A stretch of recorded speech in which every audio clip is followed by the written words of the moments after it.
Did you know that every year during the 7th month of the lunar calendar, the gates of hell burst open, unleashing ghosts who roam the earth? They wander the streets looking for entertainment, visiting living relatives, all hunger-inducing work. So in the middle of the month, a festival is held to give them food and other offerings. So what we do is we believe that by offering all these ghosts and spirits with food and feed them with good food and wine, to make them hungry ghosts become happy ghosts so that, we will not be cursed. Not only do they get hungry, but it turns out spirits and ghosts can be a bit materialistic. As part of this festival, people are burning paper money, houses and even cars to ensure that their ancestors are happy in the afterlife. Looking after ancestors on the other side is important to many in China. Attitudes towards death are likely to have been shaped by folklore and the three major religions of Taoism, Confucianism and Buddhism. It is widely believed that when a person dies, they become a spirit. They pass on into the afterlife, but they also stick around to look after living relatives. During the Shang Dynasty, it was believed that whatever happened in their life in this world, whether good or bad, was at least influenced, if not entirely, controlled by ancestors' actions. And therefore, they worshipped ancestors. So this tradition continued throughout the Chinese history. That means the dead are also very important to the living. Two main ideas, ancestor worship and making sure your loved ones would have a happy life next stage, are very important to Chinese culture. But despite ancestor worship being widely practiced, death is still very much a taboo topic. It is a very difficult conversation for most of the Chinese people or Asian migrants to talk about. Like other languages, there are Chinese phrases used to avoid talking about death directly. If someone has died, you can also say 他过去, which means they pass through. At the same time, there are some distinctly Chinese superstitions to avoid bringing death upon yourself or your family, like never putting your chopsticks vertically into a bowl of rice because it resembles incense that you use to pray for the dead.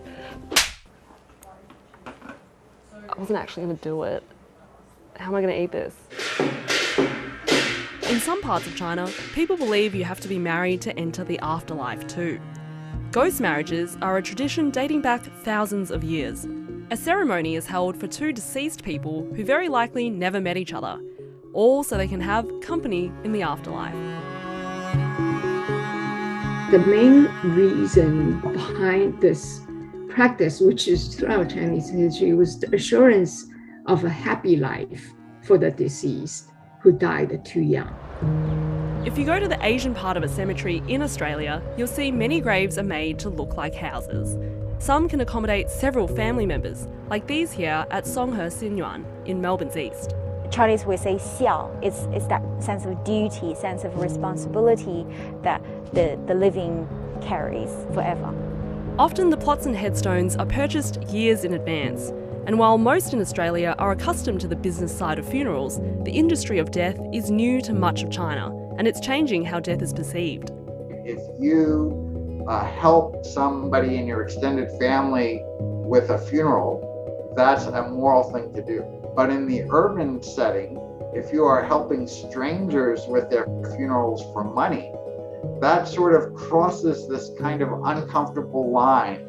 Professor Andrew Kipnis is an anthropologist who has studied the impact of urban development on Chinese funeral practices.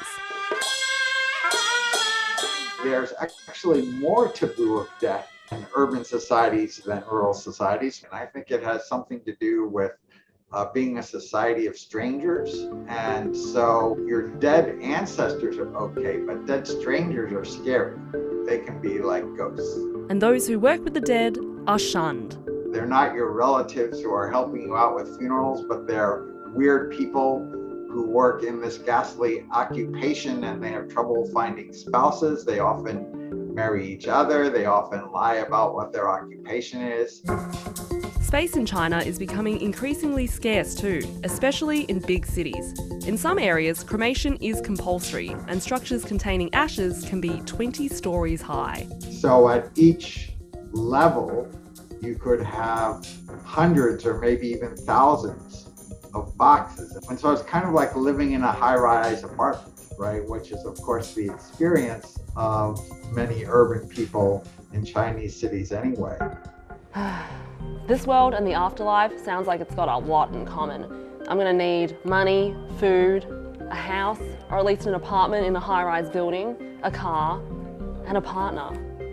But I do have $3 billion fake dollars. I reckon that's enough.